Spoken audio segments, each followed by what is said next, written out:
Japan. For nearly 1,000 years, an elite warrior class ruled the nation. The samurai, masters of the sword, followers of Bushido, living by a code more important than life itself. This is their complete story. The samurai emerged in the Heian period, around 1100 AD. Japan was fragmenting. The emperor's power weakening, noble families needed protection. They hired warriors, bushi. These warriors became powerful, eventually becoming the ruling class themselves. The word samurai means those who serve. They served feudal lords called daimyo. Each daimyo controlled territory and needed warriors to defend it. The samurai became their private armies, loyal unto death. A samurai's training began at age 7, taken from their mothers, sent to live with their lord. They learned swordsmanship first. The katana became an extension of their body. Hours of practice, every single day, until the blade moved like breathing. But samurai weren't just fighters. They studied calligraphy, poetry, tea ceremony, philosophy. The ideal samurai balanced violence with culture. A warrior who could kill with a sword, then write a haiku about cherry blossoms. Their code was Bushido, the way of the warrior. 7 core principles guided every action. Righteousness, justice in all things. Courage, bravery without hesitation. Benevolence, compassion for all. Respect, courtesy to everyone. Honesty, truth in word and deed. Honor, dignity above all else. And loyalty, absolute devotion to one's lord. These principles weren't suggestions. They were laws. Breaking Bushido meant losing everything. Your status, your family, your life. The katana was the samurai's soul, forged over months by master swordsmiths. Steel folded thousands of times, creating layers that made the blade flexible yet sharp. A katana could cut through bamboo in one strike. Samurai wore distinctive armor, oyuroi, for battle, made of iron and leather scales, laced together with silk cords. The helmet, kabuto, had elaborate crests. Each design identified the warrior's clan. In battle, you knew your enemy by sight. The armor was beautiful, lacquered in bright colors, red, black, gold, but also functional, protecting vital areas, while allowing movement. A samurai could fight for hours, without the armor hindering him. Their weapons were varied, the katana for close combat, the yumi longbow for distance. Samurai were master archers, shooting from horseback at full gallop, hitting targets others couldn't see. The yari spear, the naginata pole weapon, each weapon mastered completely. From 1467 to 1615, Japan was at war. The Sengoku period, age of the warring states, constant battles, daimyo fighting daimyo, alliances shifting, betrayals common. This was the samurai's golden age. War was their purpose, and war never stopped. Famous samurai emerged. Miyamoto Musashi, undefeated in 60 duels, inventor of the two-sword style. He wrote the Book of 5 Rings, still studied today. A philosopher warrior, who never lost.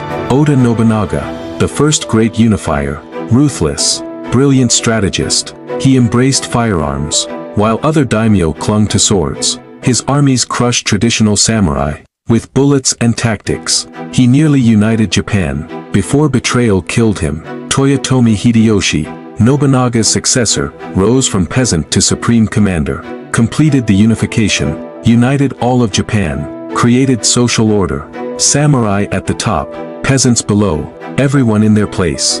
Then came Tokugawa Ieyasu, the final unifier. In 1600, at the Battle of Sekigahara, he defeated all rivals, became shogun, established the Tokugawa shogunate, which would rule Japan for 260 years, the longest peace in samurai history. But peace was the samurai's enemy.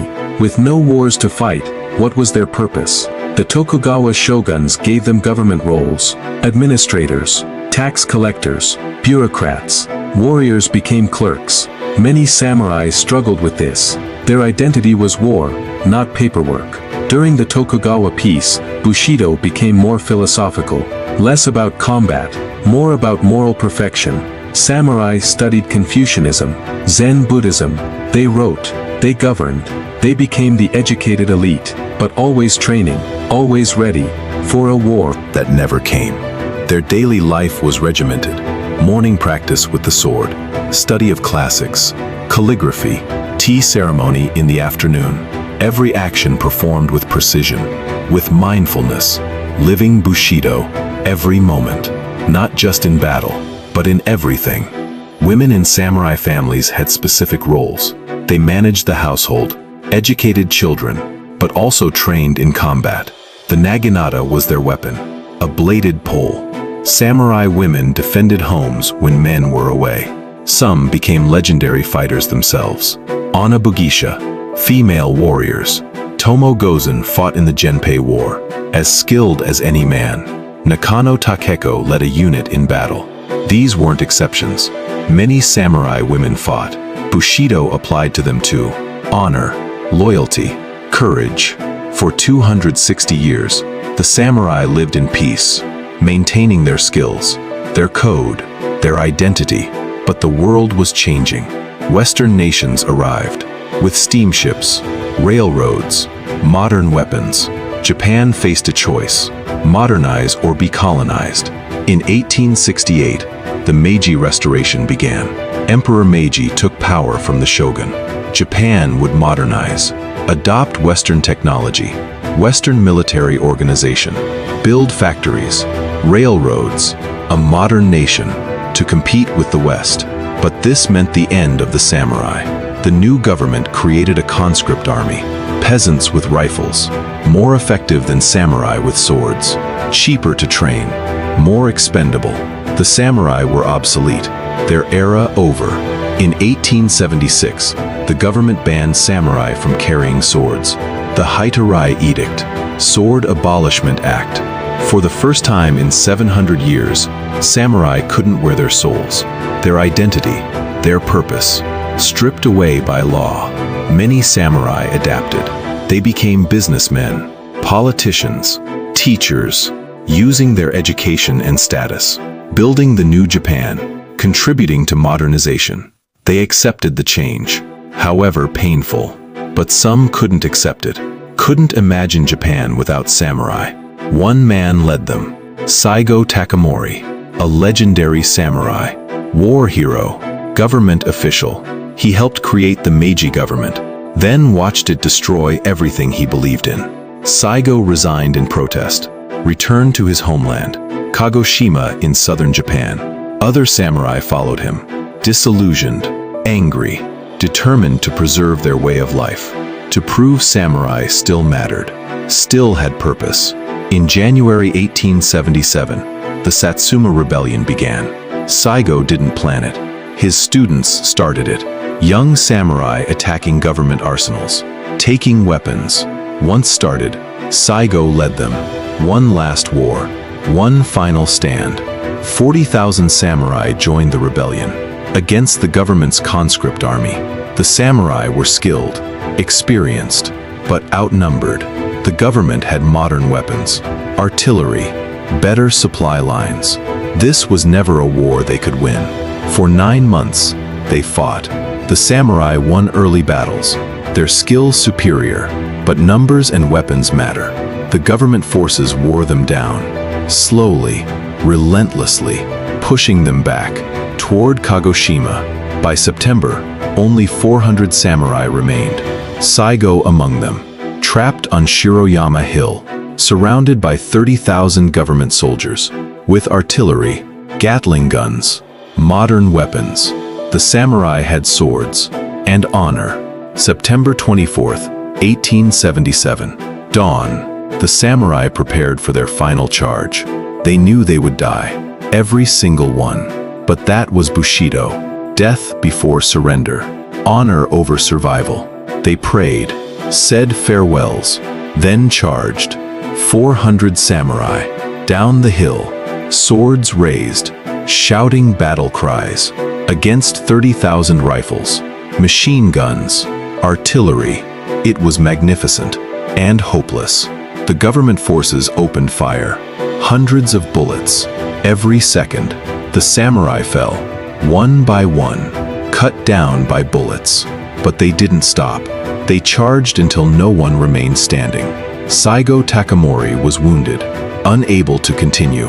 Following Bushido, he committed seppuku, His second beheaded him.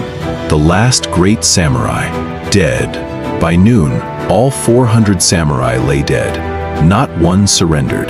Not one ran. They died as they lived.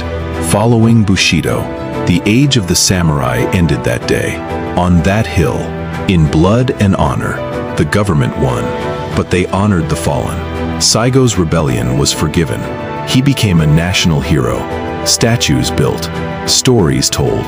The last samurai, who couldn't live in a world without Bushido. So he died with it. The Meiji government succeeded. Japan modernized rapidly, became an industrial power, a military power, competing with Western nations.